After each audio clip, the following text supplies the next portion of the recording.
Good afternoon. It has come to my attention that the latest edition of Pomfret's favorite opinion rag, co-edited conveniently by our Democrat First Selectman, has once again published personal attacks against me. Conflict of interest? She doesn't seem to think so. Apparently, freedom of speech now includes spreading biased misinformation. A Mr. Charlie Tracy wrote a letter accusing me recently of posting about a move to Florida and questioning my commitment to my community. I have to say, I'm touched that someone who has never met me, spoken to me, or known anything about me believes they have special insight into my personal life and my future plans. Here are the facts. My family owns 3 properties here in Connecticut as well as New Hampshire. We have no plans to buy in Florida anytime soon. In fact, one of those properties recently suffered a major structure fire and hasn't even entered the rebuild phase. So, according to Mr. Tracy's logic, we just pack up and move 24 hours away from that property, far from an airport? That's not just wrong, it's absurd. Not that it's any business of Charles or Ms. Kristen Sapp, another total stranger of mine, that took the time out of her valuable day to write a letter to the editor titled, "She's Running and She's Moving." Sorry to inform you, but there are a lot of things that must happen to make a move, and researching the schools and markets in Florida isn't the same thing as me moving. I work and invest in real estate and have always told my clients to invest in places with great schools. I have kids who are college aged, one who is deciding on what school he wanted to go to, and Florida was one of the discussions back in March. But he then committed to Rochester Institute of Technology in New York back in May, and we just finished moving him in last week. So, college in Florida, out of the picture. And I am so glad that commitment was brought into question. I question how committed board members are to our community who have not been present with volunteerism at our school events.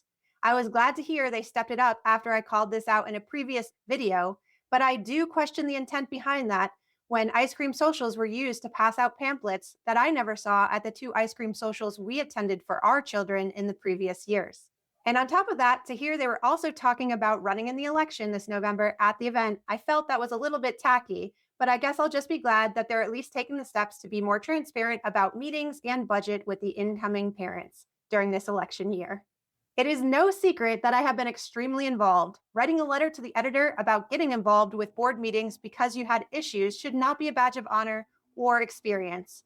It does not demonstrate a willingness to step up and help. Coming out to help because you can and you want to for the kids, teachers, and our community should speak for itself. So if we are comparing in this department, I honestly think there is no comparison at all.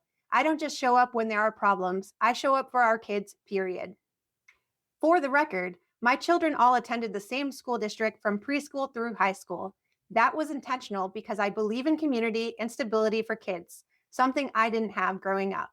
Anyone who actually knows me knows this. Lastly, I want to end by making note of the fact that most, but not all, of the Board of Ed was welcoming and friendly last night when I attended the meeting, something that seems to be a common theme from other parents that I've heard show up at meetings in the past. Some members would not even look at me despite my efforts to make eye contact and smile at each and every one of them. A few of those members refusing to acknowledge me are up for re-election. Tell me, how are you unable to put our differences aside and treat even those you don't agree with respect and decency, able to represent the best interest of all of our kids, not just the ones you agree with? This is a real problem, in my opinion. I can work well with all kinds of people. My motto has always been, you treat others as you'd like to be treated. You start with respect, you are friendly, and you are welcoming. But if you are on the board and you cannot even acknowledge a fellow parent in the school district you are seeking re-election to represent, that speaks volumes on your character. I suggest you go back and talk to your friends, Kristen and Charles, and come up with a better way to improve our community rather than wasting time trying to create drama. Do better. I'm Kathleen Subzato. I'm running for the Pomfret Board of Education to represent every parent, every child, and every taxpayer, not just the ones who agree with me. Thanks for watching and have a great day.